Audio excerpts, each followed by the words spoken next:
We often underestimate how much influence others have over the way we feel. A single word, a raised eyebrow, or a sarcastic remark can completely change the direction of our day. What's fascinating is that the same word, the same action, can roll off one person like water off glass, but cut another person to the core. The difference isn't the toxic person. The difference is the permission we grant them to enter our emotional space. Think about it, toxic people thrive on reaction. They seek validation not by building themselves up, but by pulling others down, yet their power is never inherent. It only exists when we hand over the keys to our peace, allowing them to dictate how we feel, how we think, and how we respond. Without that access, their influence dissolves into noise. This raises the essential question, why do they affect us so deeply? It's not just because of what they say or do. It's because of what we believe about ourselves in those moments. If we carry doubt, insecurity, or unhealed wounds, the words find a place to land. They confirm the lies we secretly fear about ourselves, and in doing so, they gain a power they never should have had. Imagine two people hearing the same insult. One laughs it off, the other carries it like a scar. The insult didn't change. The toxic person didn't change. What changed was the meaning each person gave it. This is why the why matters. It's not about changing them. It's about uncovering why we give them access to the most fragile parts of us. Many of us are conditioned from childhood to seek approval, to avoid conflict, to keep the peace at any cost. That conditioning makes us vulnerable to toxic behavior because we confuse keeping peace with losing ourselves. When we silence our truth to avoid confrontation, we're not protecting harmony, we're surrendering our peace. So the first step is awareness. Not awareness of them, but awareness of us. When a toxic person gets under our skin, it's an invitation to pause and ask why. Why did this comment pierce me? Why did I feel the need to defend myself? Why do I care so much about their opinion? That reflection turns every encounter into a mirror, showing us where our real work lies. The irony is that toxic people unknowingly become teachers. They reveal the boundaries we haven't set, the insecurities we haven't healed, and the peace we haven't learned to protect. Without them, we might never recognize the power we've been giving away so freely. And once we see that truth, the game changes. The focus shifts from trying to fix them to reclaiming ourselves. Because peace isn't lost by toxic people, it's surrendered by us. And if we can give it away, we can also take it back. When most of us think about power, we imagine influence over others, the ability to persuade, to dominate, to bend situations and people to our will. It's the kind of power we see glorified in leadership, in politics, in relationships. But that definition is fragile because it depends on factors outside our control. The moment people stop listening or circumstances shift, that power evaporates. Real strength is different. Real strength begins with what happens inside us. It is the discipline to master our emotions when provoked, to choose clarity when chaos calls for a reaction. It's the kind of power that can't be taken away because it doesn't depend on anyone else's behavior. It rests on our own choices. Toxic people often rely on manipulation and provocation to create control. They thrive when they can make us angry, insecure, or defensive because our reaction becomes their leverage. But when we redefine power as the ability to remain grounded no matter what they throw at us, we strip them of their weapon. Their control dissolves in the silence of our calm. Think of it like a storm. A storm rages with noise, wind, and lightning, but the mountain stands unmoved. The storm may roar, but the mountain doesn't bend. That's the kind of inner power we're talking about. The ability to remain centered even when toxic behavior surrounds us. It doesn't mean the storm isn't real. It means the storm doesn't decide who we are. This redefinition of power also forces us to rethink what winning looks like. Winning isn't delivering the perfect comeback or proving a toxic person wrong. Winning is walking away with our peace intact, refusing to let their chaos dictate our state of mind. It's recognizing that not every battle is worth fighting because some victories cost too much. We've been taught to see restraint as weakness, but it's actually the highest form of strength. Anyone can lash out when insulted, but it takes real power to stand still, to breathe, to decide what response, if any, is worthy of our energy. That's not passivity. That's control at its finest. Redefining power also means setting boundaries without guilt. It's having the courage to say no, to step back, to protect our well-being without needing to justify it. Because power isn't about forcing someone else to change, it's about shaping the conditions under which we allow them into our lives. And when we live from that place, toxic people stop being a threat. They may still speak, they may still act, but they can no longer dictate our inner world. Our strength is no longer measured by how much control we have over them, but by how little control they have over us. Toxicity doesn't arrive with a warning label. It slips into conversations, relationships, and workplaces quietly, often disguised as concern, humor, or even love. That's why it's so important to recognize the patterns. Toxic people rarely invent new tactics. They repeat the same script: manipulation, criticism, drama, over and over again. When we see the script, we stop being surprised by the performance. Manipulation often shows up first. It can be subtle, wrapped in guilt or obligation. A toxic person might say, "After all I've done for you, you owe me this." Or, "If you really cared, you would do it my way." The words may differ, but the intent is always the same: to bend your choices to serve their needs. Once you know the pattern, the mask slips, and you can see it for what it is. Criticism is another favorite tool. Not the kind that helps you grow, but the kind that chips away at your confidence. It's the backhanded compliment, the unnecessary jab, the comparison that leaves you feeling small. The danger isn't in the words themselves, but in the repetition. Over time, constant criticism becomes a soundtrack that we start to internalize unless we recognize that it was never about us to begin with.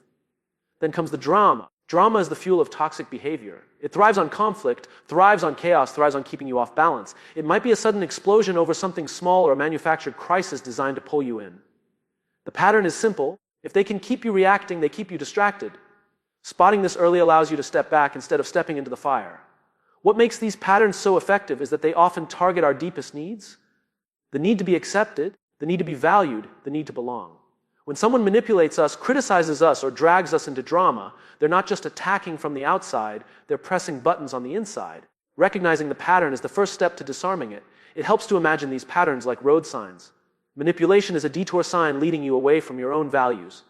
Criticism is a speed bump designed to slow down your confidence. Drama is a flashing light warning you that chaos is ahead. If you don't see the signs, you might drive straight into the trap.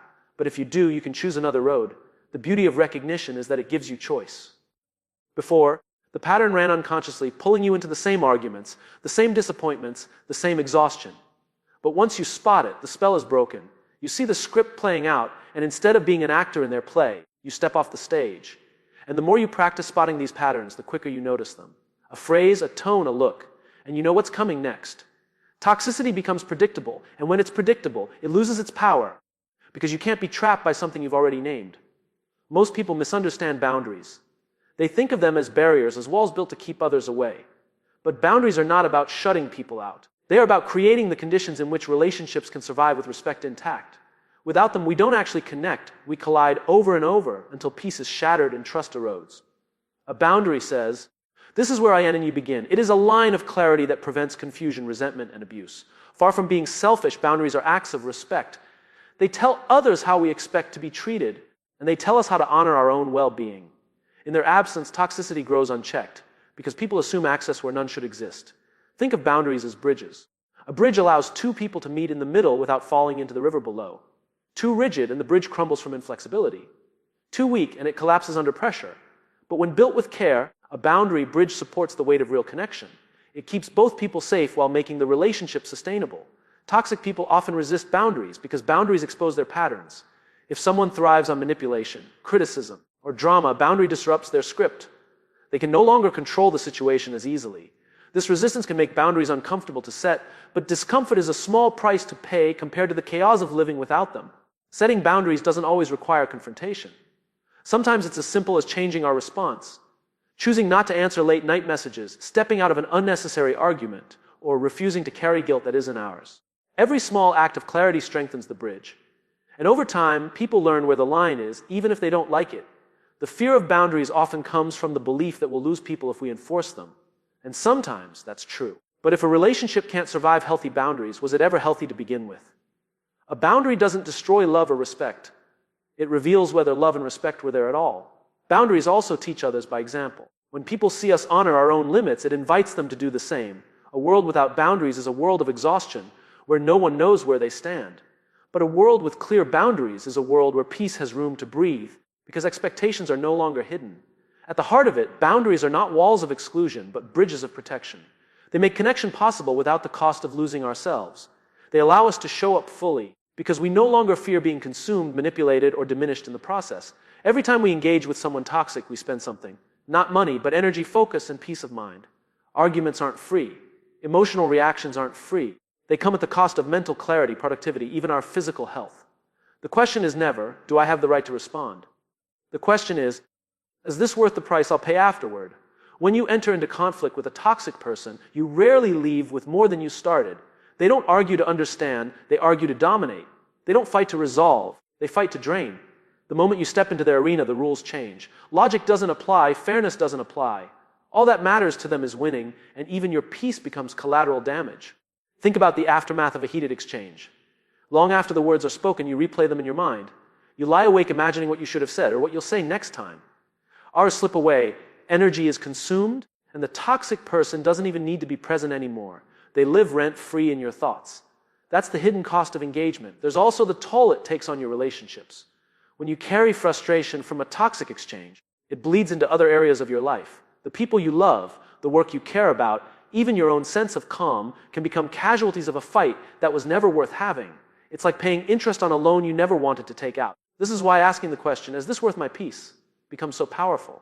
Not every comment requires a response. Not every provocation deserves attention. Choosing silence, walking away, or simply refusing to internalize the drama isn't weakness, it's wisdom. It's recognizing that peace is more valuable than proving a point. We often think engagement is the path to control. We want to explain to correct, to make them see reason. But in truth, engagement often cements their control because it keeps us tethered to their game. The less we respond, the less they can pull us in. Detachment is not surrender, it is a declaration that our peace cannot be purchased with their chaos. It helps to see engagement like currency. If you only have so much emotional energy to spend each day, who or what is truly worthy of it? Is it the colleague who thrives on gossip? The family member who never listens? Or is it the goals you're working toward, the people who lift you up, the practices that restore you? Spending your peace on someone toxic is like throwing money into a fire. And once you realize every reaction has a price, the choice becomes clearer. You stop fighting battles that don't matter.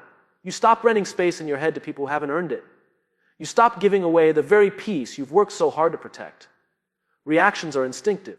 They happen in the heat of the moment, fueled by emotion and urgency. A sharp comment, a raised voice, a defensive posture. It all unfolds before we even realize what's happening. Toxic people rely on this. They know if they can push the right button, they can trigger an immediate reaction. And in that instant, they have control. A response, on the other hand, is different. A response requires pause. It comes from reflection, not impulse. It's the space between stimulus and choice where we decide what matters most. Our ego or our peace, the need to be right or the need to remain centered. Responding doesn't mean we agree. It means we refuse to give chaos free rent in our emotions. The challenge is that reacting feels good in the moment. The comeback, the raised tone, the I'll show you, energy, it feels like power. But afterward, there's often regret. We replay the argument, wishing we had handled it differently. That's because reaction belongs to them, but response belongs to us. One keeps us trapped in their script, the other writes our own. Responding also doesn't always mean speaking. Sometimes the strongest response is silence. Sometimes it's a calm exit from the conversation. Sometimes it's choosing not to engage at all. Toxic people feed on drama, and silence starves them. A measured response creates a void where their chaos has nowhere to land. Think of it like martial arts. Instead of meeting force with force, you redirect the energy. Their anger, their manipulation, their criticism, it doesn't stick because you refuse to absorb it. A response deflects without escalation. It sends a message that says, I see your move, but I choose a different game. A learning to respond instead of react requires practice. It begins with awareness of our triggers, those specific words, tones, or behaviors that ignite us. When we know what sparks our reaction, we can prepare for it. A breath, a pause, a grounding phrase we tell ourselves, these simple tools create the space for response to replace reaction. The difference may seem small, but over time, it transforms everything. Reacting leads to cycles of conflict that drain us. Responding breaks the cycle and preserves our peace. It's not about suppressing emotion, it's about channeling it with intention. A calm response carries more strength than the loudest reaction.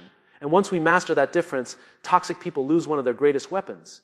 They can provoke, they can push, they can perform their script, but the show only goes on if we play our part. By choosing response over reaction, we step out of their drama and reclaim our role as the author of our own peace. The people we surround ourselves with act like mirrors, constantly reflecting back who we are and what we value. Whether we realize it or not, their attitudes, their habits, and even their language shape the way we think and feel. If we spend our time around negativity, criticism, and drama, it seeps into our mindset. If we surround ourselves with encouragement, growth, and kindness, that becomes the environment we rise into. Toxic people drain energy because they take without giving. Every interaction becomes a transaction where your peace pays the price. They demand attention, stir conflict, or plant seeds of doubt. Over time, being around them doesn't just exhaust you, it changes you. You become more guarded, more reactive, more depleted. That's why protecting your circle is not about being selective out of arrogance, but out of necessity. The opposite is also true. Some people multiply your energy simply by being present. They challenge you without diminishing you. They celebrate your wins without jealousy. They listen not to reply, but to understand. These people add to your life in ways that make you stronger, calmer, and more grounded. The more time you spend with them, the more you become like them. It helps to think of your circle like a garden. Every relationship is a plant. Some grow fruit, some give shade, some add beauty. But weeds, if left unchecked, will spread until they choke the life out of the garden. Protecting your circle means noticing what drains the soil and pulling it out before it spreads too far.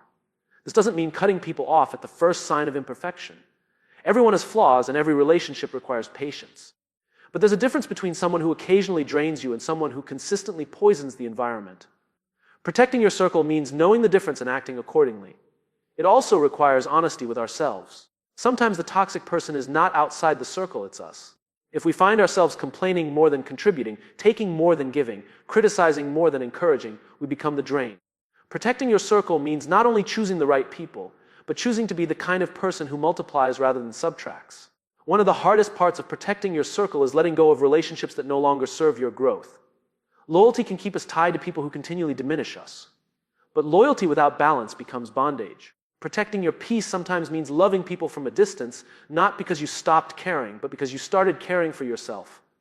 When you're intentional about who you allow into your circle, everything changes. Your energy rises, your perspective sharpens, your peace deepens. Because the people closest to you either anchor you down or lift you higher, and the choice of who gets that access is always yours. Peace is often imagined as a destination, a place we arrive at once we've removed every toxic person from our lives. But peace isn't a final stop, it's a practice. It's the choices we make each day about where to place our attention, how to respond to negativity, and how much of ourselves we are willing to give away. It's less about elimination and more about repetition. Handling toxic people is not a single act of courage or clarity, it's a discipline. Some days you'll walk away calmly, holding your peace with ease. Other days you'll slip, react, and feel the weight of regret. Peace is built not by perfection, but by consistency, the willingness to return again and again to the choice of protecting your inner world. Every encounter becomes a practice ground. The critical remark, the manipulative request, the unnecessary drama, all of these moments offer a chance to rehearse peace. Will you fuel the fire with reaction, or will you steady yourself with intention? Each decision becomes a brick in the foundation of your calm. The key is remembering that peace doesn't mean avoiding conflict at all costs. It means refusing to let conflict define you. There will be people who test your patience, who misunderstand you, who try to pull you into their storms. Practicing peace doesn't mean silencing your voice. It means speaking with clarity instead of chaos, choosing timing over impulse, and protecting your dignity while doing so. Like any discipline, peace requires tools. For some, it's deep breathing before responding. For others, it's journaling, prayer, or meditation. For many, it's surrounding themselves with supportive people who remind them of their worth. The tools don't have to be elaborate, they just have to be used consistently, especially in the moments when peace feels hardest to hold. What makes peace powerful is that it compounds over time. The more you practice it, the more natural it becomes. What once triggered a reaction will no longer shake you. What once drained you will no longer reach you. Practiced peace turns into practiced strength, and that strength becomes your shield against the toxic patterns around you. This practice also changes how others see you. Toxic people lose interest when they realize they can't get the reaction